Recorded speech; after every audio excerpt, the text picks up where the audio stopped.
Bonjour à toutes et à tous, voici l'analyse du SP500 pour le lundi 12 septembre.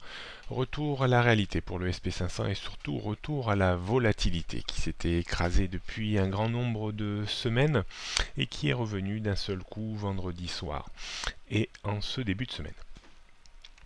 Cette situation de dérive horizontale a fini par passer par le bas et enfoncer donc cette zone de congestion horizontale avec bien entendu une sortie un petit peu impulsive comme on pouvait s'en douter.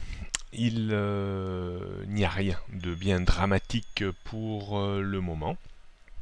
Il faudrait pour cela casser une zone contre laquelle on arrive assez rapidement.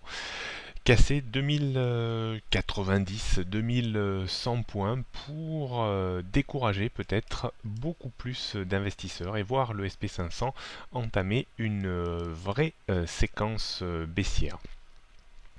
On sera très attentif dans les prochaines heures et dans les prochains jours sur le comportement de l'indice américain autour des 2090-2100 points.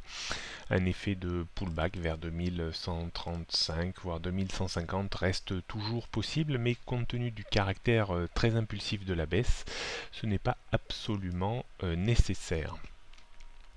On sera vigilant également parce que depuis quelques semaines, je vous disais que cette structure haussière était légèrement biseautée en vert. Si tel était le cas, alors on pourrait avoir vraiment des baisses relativement impulsives sur validation de ce biseau, c'est-à-dire sur rupture des 2090 points.